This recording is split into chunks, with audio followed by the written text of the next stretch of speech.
Welcome to the Winning Playbook, where we talk recruiting insight, fundamentals, and player development. Earn the offer, own the process. Now, here's your host, Coach TD, with the Winning Playbook.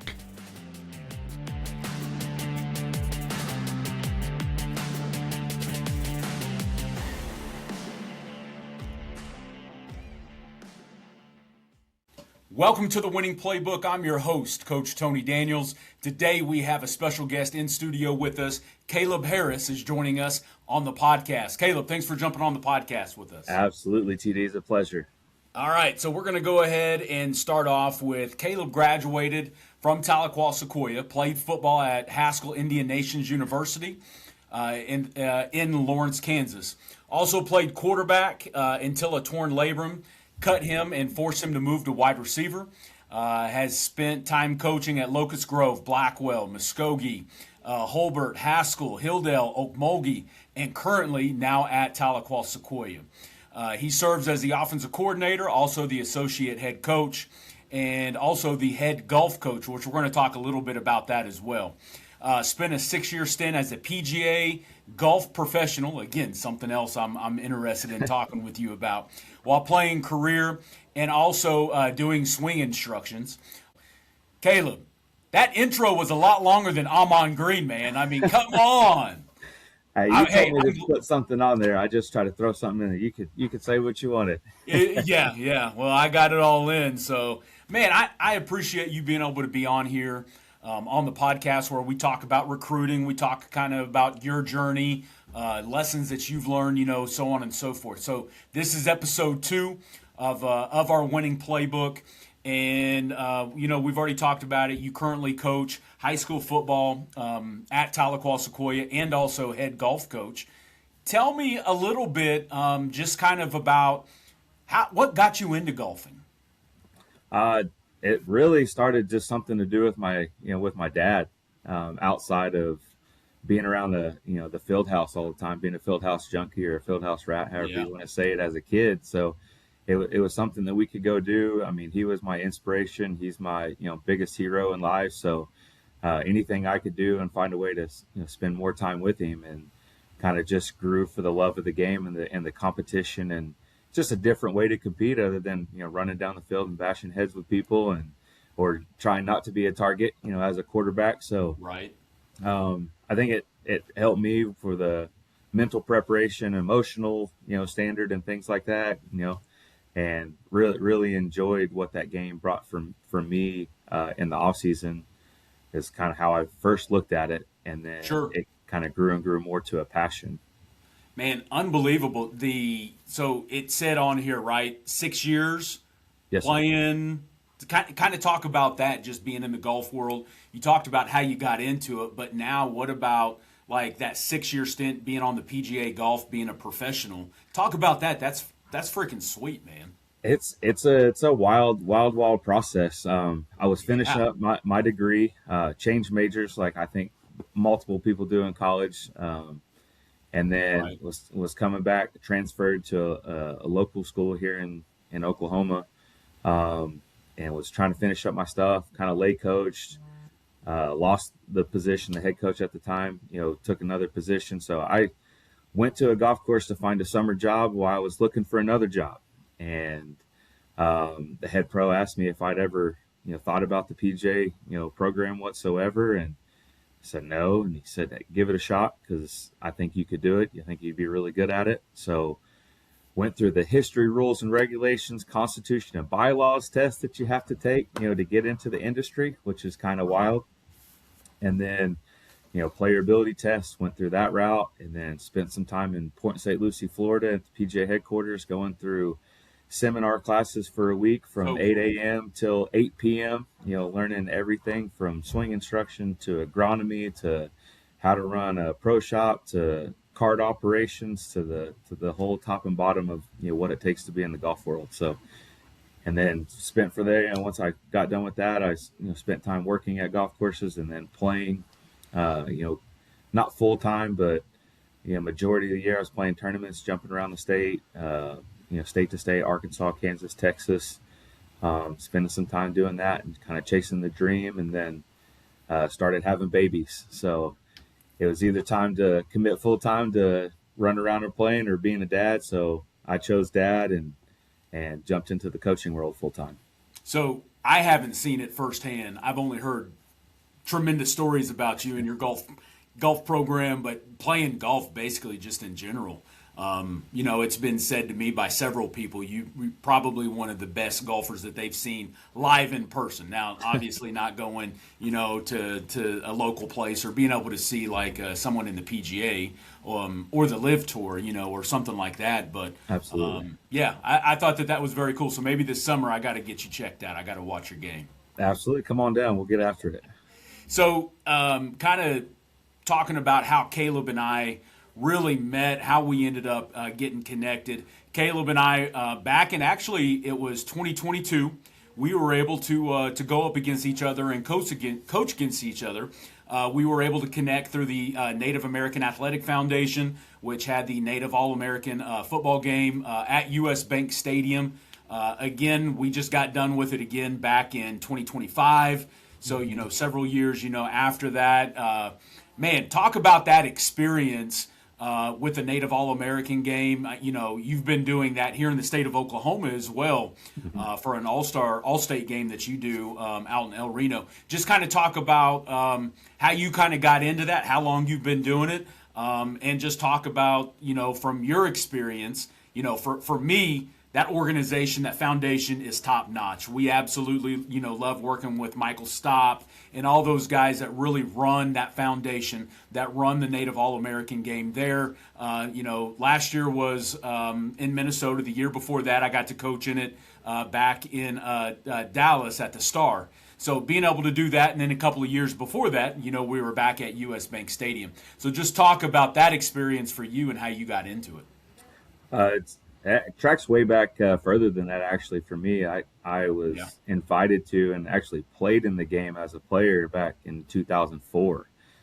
when it was held at Haskell up in Lawrence, Kansas, kind of in its infancy, of kind of getting the program going. And then got, through the coaching world, coaching buddy of both of ours, Kai Smith, actually gave me a call and invited me up to go in, 2022. And get back involved with it. They needed some coaches, so jumped in. With my experience from a player standpoint, I jumped in with both feet, and I was ready to rock and roll. And that game means so much more than what people really realize. It's an opportunity for kids to be seen that don't ever get seen. From we've had kids from large schools all the way to, played 6-man football in high school and trying to teach them 11-man in a few days but man, it's really the relationship. It's the relationships that you build there and then and that culture and sharing, some people think of tribes as tribes, but you're sharing different cultural history and background and kind of connection from, north, south, east, and west, kind of everywhere, and see a lot of similarities, but a lot of differences and things like that. And then, like I said, I've done it twice now, and somehow we've ended up on opposite ends of the field, coached against you both times. So it's been really fun. Got to be spend some time around your son, even though he was on the other team this year, and give him a hard time. And great kid, by the way. He's a phenomenal kid. You raised him right for sure. So just enjoy that process and what Michael Stopp and those guys are doing is like you said, top notch, and it just gets better and better every year. And he really, reaches into our feedback from a coach's standpoint on how to change and do and adapt. And he said, I think he said it probably 20 times while you're up there, said, you guys handle the football, let me handle the operation. So it's kind of cool environment. So. Well, I have to give all accreditation to my wife. I think she's the one who did a phenomenal job with him raising Ben, our son, that you were 100. just talking about. So give her a shout out on this. That's coaches' wives deserve a special place in heaven. That's for sure. Yes, they do. Yes, they do. They definitely don't get enough recognition and accomplishments of everything that they go through, especially with being married to a coach. What school seriously ended up kind of recruiting you and what ended up leading you down to going to Haskell in Lawrence, Kansas, and kind of just talk about that process. So I had an interesting high school journey. Dad being a coach, we kind of became a nomad, family there for a few years. So every year of high school, I actually spent at a different high school. So I started at Shoto, moved to Claremore, moved from Claremore to Verdigris, and then moved from Verdigris and ultimately graduated from here at Tahlequah Sequoia. So it was kind of weird, getting chased around and being found in the era of social media and stats and all the things that are going on with huddle and things like that now were not even a thought process. I remember as a coach's kid, taking the tape and driving into Tulsa to get it dubbed, a couple, 2 or 3 times so you could share it with your staff, and you'd have to sit at one VCR, and kind of watch film all together back in the day. So that was a little bit different, wasn't it? It was drastically different. Man, at 100, these kids are absolutely spoiled, and I don't think they really know what they have right now. So yeah. But I was an undersized quarterback, for that particular era before kind of Drew Brees and some of those guys, Kyler Murray's and Baker's and kind of those guys jumping on as the undersized quarterback, getting after it. But loved the quarterback position and what we did. Played safety as well, so I got recruited some places to play safety, some places to play quarterback. Probably had more offers in all to play golf collegiately, but my thought process is I could only play football for so long. I can play golf the rest of my life. Right. And so really wanted to jump into that avenue, and Bacone was one, NSU, NEO, kind of some local colleges here around northeastern Oklahoma. Southwestern, East Central, those kind of programs, showed more interest, had more offers and higher offers, on the golf side. But at that point, I was really more focused on football than I was golf. Hindsight being 2020, I may have, changed that up a little bit, but ultimately ended up signing, with Haskell because they were going to allow me to play both sports. That was kind of the tipping factor. And then graduating from an all Native American high school here at Sequoia to go to all Native American college, and share that culture and tradition and things that are really important, was kind of another driving factor behind that as well. So Amon last week talked about, hey, he wanted to be the next Bo Jackson. He wanted to be Deion Sanders. Any of that stuff go across kind of like your mind thinking about it? Because you're not just like, sometimes kids are in a sport, and now with AAU basketball, you're talking 7-on-7 football. You're talking about sports that are lasting year-round. Mm-hmm. And you have a lot of kids, and one thing that he really talked about was play those other sports. Be able to utilize that functionality of not just playing that one sport, but be a multi-sport athlete. So with you being a multi-sport athlete, did you ever think of that as, man, I'm not that it was baseball or anything, but football, golf, but being that multi-sport athlete, did you ever have thoughts about Bo Jackson, Deion Sanders, like any of that? No, not really. Dreams and goals and aspirations of, being able to play at that level. Obviously you want to think about doing that kind of stuff, but I just really wanted to be in the moment and kind of enjoy, what I was doing, at the time. I grew up, Troy Aikman was the man, and he was from Oklahoma, so that was kind of my quarterback idol. And then shout out Henrietta. That's right. And then playing golf, I play golf left-handed. I do everything else in life right-handed, but I play golf left-handed. So Phil Mickelson was kind of my idol golf-wise, and those guys were very separate for kind of how they handled the business and what they did. So when it was golf season, I was focused on what Phil was doing and how his life was going, and then during football season, I was really paying attention to Troy Aikman and some of those guys during that era. Yeah. Well, who kind of helped guide you in that recruiting process? Who guided you the most? Who did you kind of lean towards? Oh, my mentor, without a doubt, is my dad. You said in the intro that I had a lot of coaches, a lot of inspirational coaches, that helped me and do things in my life. But Dad's been there for every step, of everything that I've done. He was my hero, my idol, and I chased him around everywhere. Probably just annoyed the snot out of me, growing up. But he was with me through every recruiting visit, through every meeting, and I wanted him there. Some Yeah. people may or may not want their parents in, but I wanted him there for every step because I knew with him especially he wouldn't lie to me. He'd say, "Hey, I think you're good enough to go do that," or "Hey, that's probably a little out of your league unless you want to wait, 2 years to get on the field," or Yeah. those kind of things. So the truth sometimes hurts, but ultimately it always works out for the best.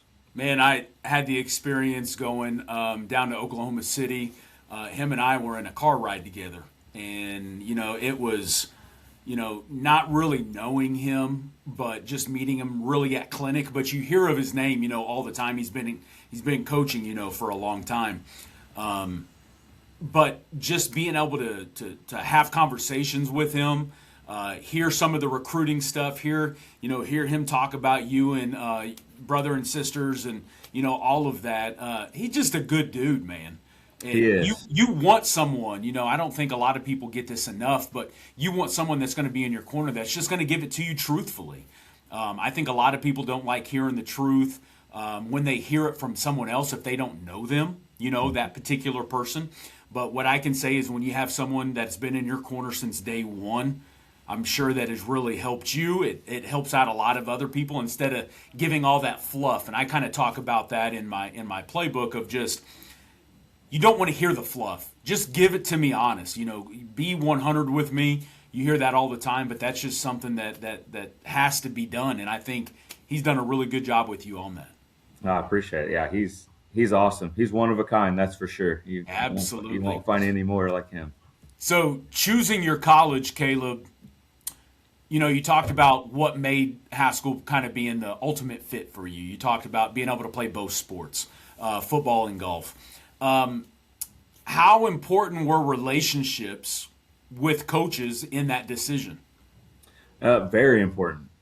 Being a coach's kid, I always had really close and tight relationship with all my coaches, even the ones you didn't particularly care for all the time. I try to be in Right. their corner and at least, pick up everything I can to, be on the good side or whatever, whatever it may be in that situation. So, my recruiting visit it was good.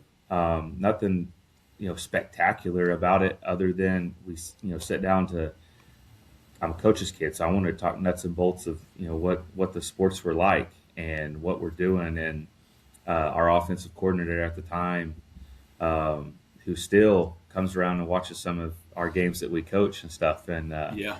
Yeah. Coach Brewer. But we sat down and talked for probably 30 minutes. After everybody else was kind of out and doing whatever they're doing, we were talking nuts and bolts of offense and what we do, checks and this and while our kind of philosophy was very similar, from my background to, what he likes to do. So I felt very comfortable, on the offensive side. And then, jumping to the golf side, the golf coach has said, "Hey, we know you're here to play football and golf both. We're going to make it work. We'll be lenient. You Yeah. do your workouts. We'll make adjustments however we have to make it work." And having that guy in my corner to be able to help me out on that side was That's kind of huge. kind of the tipping factor, for me outside of the culture, the native culture and stuff that's super super important, to me. Right. Well, and now we're in a time where coaches they leave, depending on maybe other opportunities. And now with the portal and with everything else going on for student athletes, they could be elsewhere, as well. So having those really good connections with those relationships, and then ultimately falling in love with that school. Hmm. You talked about just the culture, that kind of stuff is kind of what helped you out with that.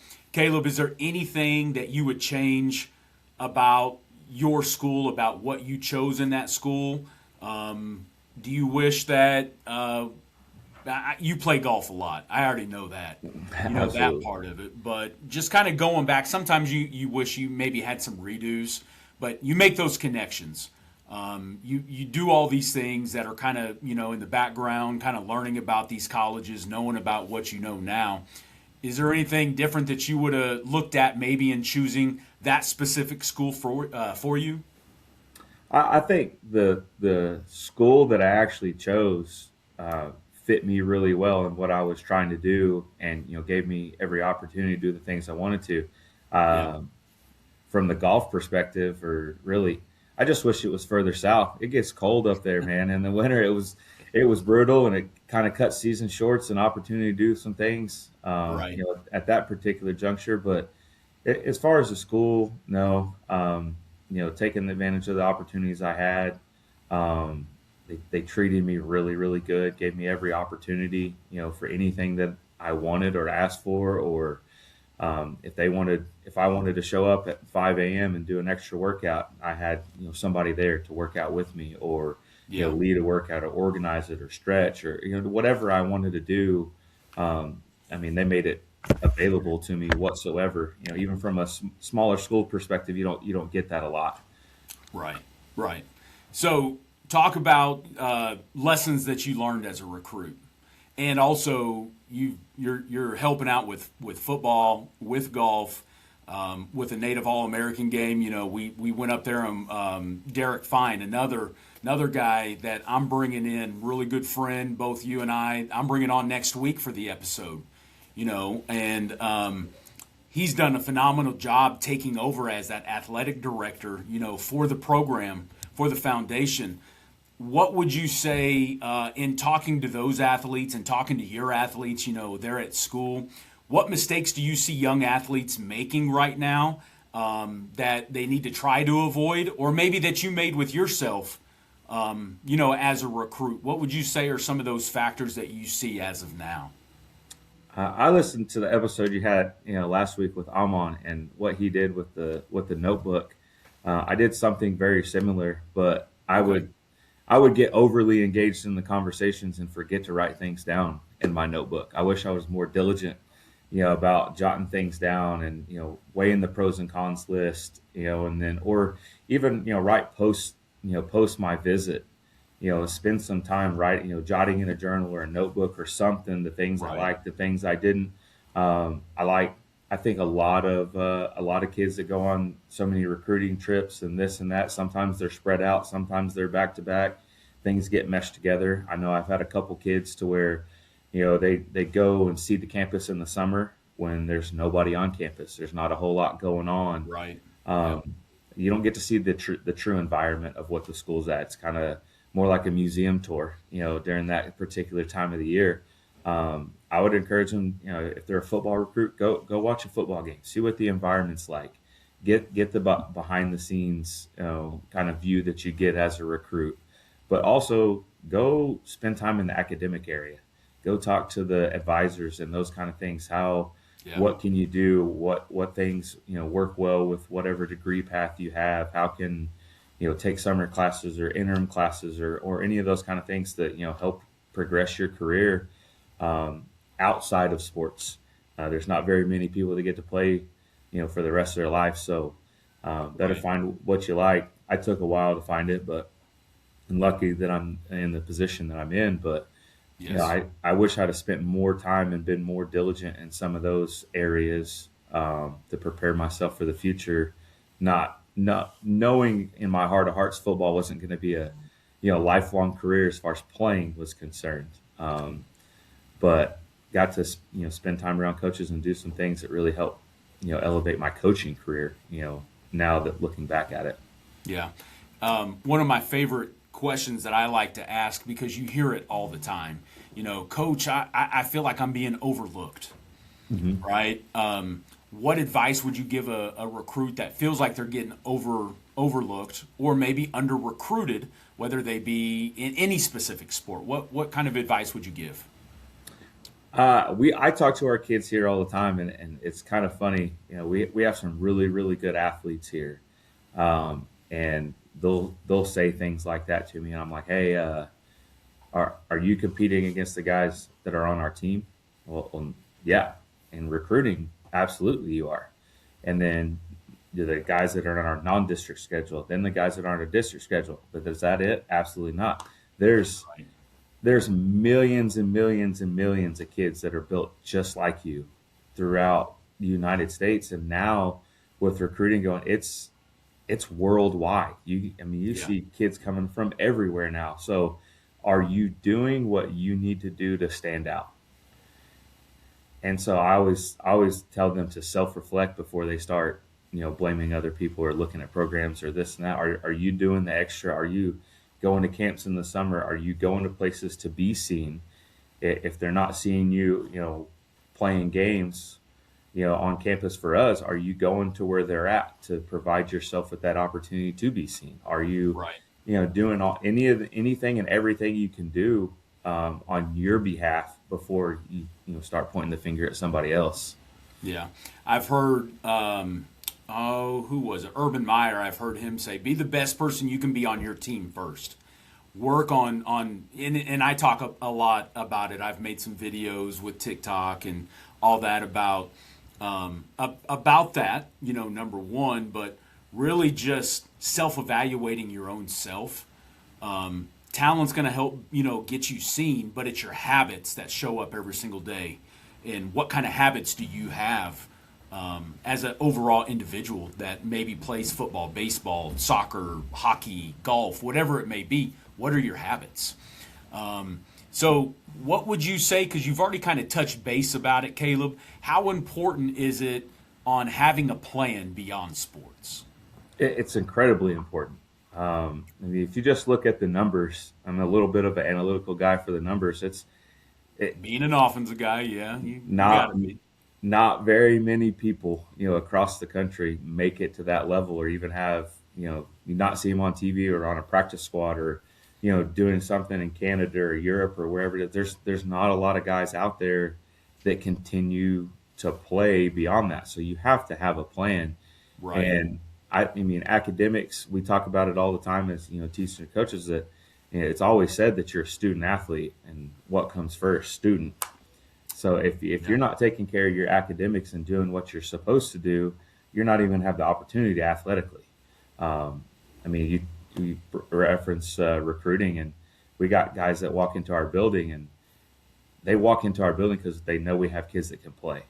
So they don't ask if they can play. They ask what is their ACT score, what's their GPA, what's their class rank, and then we get into the football stuff. So if you're not taking care of the academics and doing the things and preparing yourself, on that, you're failing yourself. And I don't know anybody that wants to, fail themselves in any situation. Well, I'm glad that you ended up bringing that up. Just the whole coaches know if you can play or not. They've already seen film. They've heard from other people. But, a lot of people in their corner, you have to have a good relationship with your football coach because he's going to be the first person that's going to inevitably talk to that recruiting coordinator or that positional coach that comes walking in, and they're going to say, Coach, is he coachable? And if they don't have that aspect, into their with their ACT, with their GPA, Division I coach who wants to come in, do they have all their cores that they need, to be able to come play Division I football? If you don't have academics and you don't have everything in place, everything else is out the window. So I'm glad that you brought that up. I appreciate you bringing that up.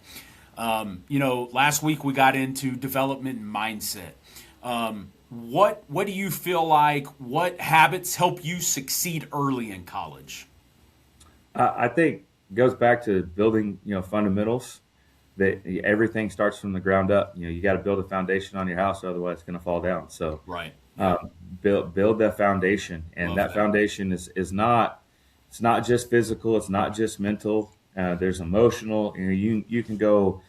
You could spend another 4 hours on a podcast, talking about those kind of things. But if you don't have the self-drive and self-determination to do what you're supposed to do when you're supposed to do it, even when it's not the popular decision or the popular choice, it's hard to be successful in anything.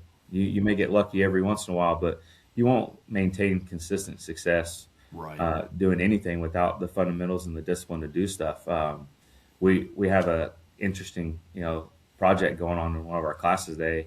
And I had kids over the last week or so all come up and ask me, Coach, how would you define mental toughness? How would you define, certain aspects of what they kind of got going on? And they were interviewing people. And I would ask them first, what is your definition of mental toughness? What is your definition of discipline? What is your, whatever they were asking, I wanted to hear.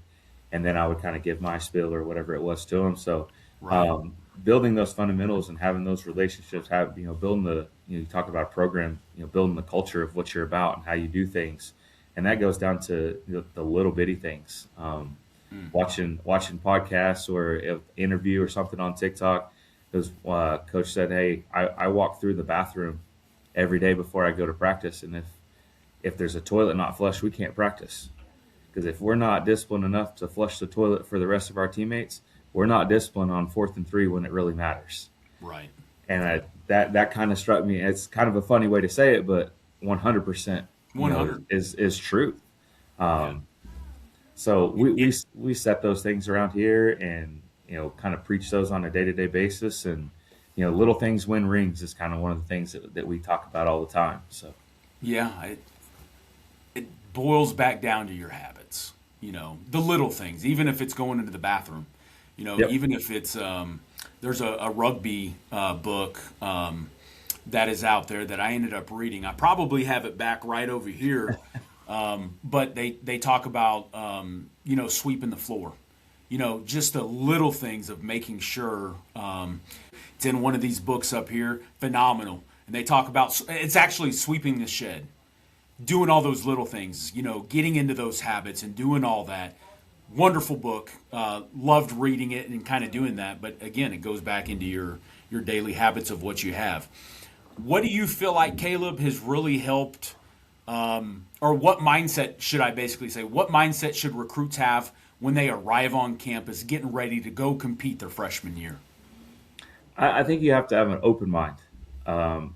Some people are going to be asked to change positions. Some people are going to be asked to do things that they've never done. And if you're stuck in your habits and you don't have an open mindset, to change and adapt, you're already behind the 8 ball, in my opinion. Yeah. And a lot of kids, we talk about it because we're a smaller school just in general. I said, you may be, the big fish on the little pond, but, you go to college and all of a sudden you're the minnow in the ocean. And so are we doing the things that we can do? Are we separating ourselves? Are we preparing ourselves? Are we paying attention when coach is talking and not having to get, the second, third, fourth, instruction of the same thing, to get him to do things? Those things stand out in the coach's mind. I got to tell that kid, he may make a mistake, but he's doing it 100 miles an hour, or he may make a mistake, but I tell him one time and he's automatically correcting it, or he's to the side after practice working on it on his own. Doing those kind of things set out in coaches' mindsets on who they're going to put on the field and who they can trust and who's going to do the right thing when it really matters, in a game. So, walking in with an open mindset and be prepared to be coached and be coached hard. And kids don't think about it. They think about that's their college career, but at the way the game stands now, if that coach isn't winning, he's not going to be there very long. So if you went there for that relationship and that connection with that coach, why would you not bust your tail to ultimately help him keep his job? When it kind of comes down to it for the coach. So, what's going to set you apart? How are you going to do things with an open mindset? So, advice directly to recruits. What's one thing that they should start doing immediately if they haven't started the recruiting process? Get your film out. As easy as it is now. Pulling stuff off a huddle and posting it, on Twitter, Facebook, the 17 million social media, things that are out there now. Yeah. And don't just send it to Division I coaches. Send it to every coach, because an opportunity is an opportunity. And that's what we press with our kids is send it out everywhere. We're going to help you send it out everywhere. And you may not want to go to that school. You may not, but what if you walk on campus and that's completely different from what your mindset is now? Go view it, go see it, and then at worst you create options, for yourself. And I think that's, from a high school moving to college with the transfer portal, with everything else that's going on, it's getting harder and harder and harder to get high school kids to college athletics because everybody's staying so long and moving from place to place. And they may need 2 quarterbacks this year, and they may need 4 quarterbacks the next year because everybody left. You never know what situation you're going to step into. So be prepared and give everybody an opportunity to at least, get your attention and create those options. What would you say if you have a senior that is talking about they're still waiting on an offer. They don't know which way to turn. They don't know what else to do. What's some advice that you would give a senior who's still waiting? Go be seen. Go to campus. I mean, most football coaches are in off season. At this particular juncture, email them, schedule a meeting, take your film with you, take your parents with you. Tell them I'm willing to, step on campus and give everything I got. I'll take a walk on spot. I'll do anything I have to do and show your dedication, to want to be part of that program. And who knows, but at least you're giving yourself a chance. Right. If you just kind of sit at the house on the couch and dwell on, everybody else waiting to hand you stuff, nothing's ever going to get done. So, talk to your coaches, have your coaches reach out. I know for myself that, you've done it for a long time, that if I got a kid that I think that can play that's not getting seen, I'm going to contact you and say, hey, you may have a network of coaches that I don't have connection to, and I'm not going to, from a coaching standpoint, I'm not going to tell you somebody can play and they can't. I'm going to keep that.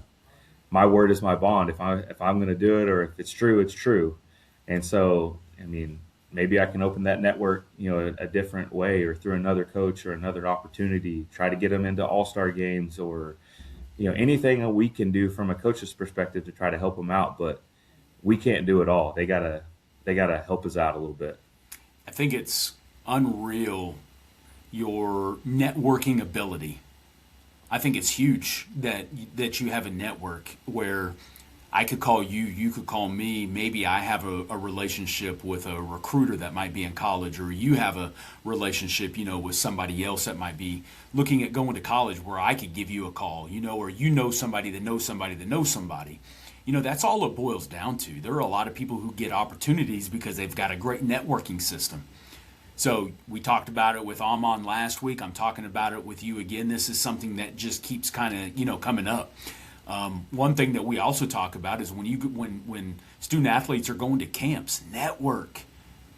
Go against the best DB that might be there that you know of name wise that might be out there, or go against some of the better competition, and then go get their X handle. Go get some contact information from them. Stay in contact, because you never know. Even if it doesn't help you out immediately within the first couple of years, you never know what's going to happen, because 5-10 years down the road, they might be a CEO of a company, and you've built this relationship with them for these 5 to 10 years, and all of a sudden that's exactly the field that you're wanting to get into. So you never know what's going to come out of that friendship, that network that you have with that person. So I think that's huge. Yeah, it's funny that you said that about Twitter and all that kind of stuff. I actually had a kid, in that same situation that was doing everything he could do, to try, and I'm helping him in everything I can, and calling coaches and trying to, get opportunity. And he went to a camp and became friends with another kid that was getting, pretty highly recruited. I say highly, like to mid-major level, Division I, Division II, right. All that kind of stuff. And so they became friends. And so when my kid started posting highlights, that kid started retweeting those highlights. And the next thing you know, we're getting phone calls from coaches that we had zero contact with whatsoever. And I just asked them, I got it from this. I saw his highlight on this kid's Twitter feed. We had no idea about this kid. And so then my kid ultimately, signs with the university to go play off someone else's Twitter, which, the whole network, that's just kind of crazy. Yeah, that's like a college recruiter come watch Caleb Harris play football, or watch you play basketball or whatever it may be, and I'm on your team, and all of a sudden, I go out and I score 23 points, 15 rebounds, and I go kill it out on the basketball court. Well, they're going to say, well, hey, who's this dude? He plays with Caleb, and we love what Caleb does, but what can he look? We love what he does. So you just never know. You never know whose eyes are on you, who's watching you. You never know at any given time. That's exactly right. Caleb, take yourself back to 17 years old. What advice would you give a 17-year-old Caleb Harris, and what would it be? I endured the weight room. I didn't necessarily love it, but I knew I needed it. I would try to fall in love with it, um, and enjoy the grind that some of the things that bring along with. I didn't enjoy all the grind. I think a lot of kids these days love playing on Friday nights, but they hate Monday through Thursday, football wise. And I would tell myself to enjoy the grind and enjoy the practice process. And I did the math last year just to kind of prove a point with our kids that we spend almost less than, it's right at 5%. 5% of our total time in the football season actually playing the game. The other 95% is practice. So if you don't enjoy practice and the grind, then it's going to suck, for lack of better terminology. So I would go back and tell myself to kind of get over the Friday night fever and the Friday night lights mentality, and go back and enjoy the grind and the process of what's going on. And ultimately it's going to work out. I think it'll work out a little different, maybe better, maybe not, who knows, but at least give myself that opportunity maybe. Yeah. Caleb, someone who's out there listening, whether it be parents, whether it be athletes, whoever, how do you want young athletes and also their parents, how do you want them to remember this conversation that we had today? I'm out there on social media. Reach out if you need help. Networking, we just talked about. I know you're the same way. Reach out to you in the comments or whatever. If we can help your kid, we're about kids. We're in this business for a reason. We love kids, and we love the opportunity that we have, for leadership opportunities. And it's a tough process with the way the world works today. Just keep at it. Just keep grinding. Keep finding opportunity. Never let yourself be the one that is the reason why it didn't work out. And don't be the first one, to kind of point a finger at someone else. That my dad the other day in the weight room, kid was pointing at somebody else about something. And he said, "Hey, why don't you point at me real quick?" And he pointed at him and said, "Remember, you got 4 fingers pointing back at yourself." And it's just he's a constant reminder of all those things that you want to forget. But are you doing what you need to do to make yourself successful, or are you not? And if you can self-evaluate and be honest with yourself, it's going to drastically help you moving forward. Caleb, what advice would you give a quarterback, wide receiver, since you played both those positions, someone who's out there who's looking to try to get better, who's trying to better themselves? They want to go play collegiately. They want to go to some camps that are coming up, and they want to get out there and get evaluated a little bit more. What are some drills? What are some things that a quarterback, wide receiver, someone like that they can do to help better themselves? I think obviously you're going to physically train, all the time. Listen to coaches doing footwork, fundamentals, all that all bleeds in. But I think what gets skipped over at the high school level sometimes, and then from a developmental side, is even though you're playing quarterback, you better understand what the defense is doing. As a wide receiver, you better understand what coverages are and where they are and why, and how to kind of predict them and be able to move and shuffle. It's constantly moving game. Right. In Minnesota, you were constantly changing up what you were doing in the back end when we were coaching against each other. So being able to make adjustments and talk to my quarterback, because he understood what cover 2 and cover 4 and cover 9 and cover 1 and 0 and all the other things, so we can make slight adjustments into what was going on. That ultimately helped us be more successful. So the more you can know the X's and O's and the fundamentals of not just what you're doing on your side of the ball, but what the other side of the ball is doing, will ultimately it'll put you a step ahead, pre-snap, and then obviously once the ball snapped, making adjustments, in the play comes from experience, and doing it, and having success doing it, and learning from your failures is just as big as anything else. Yeah.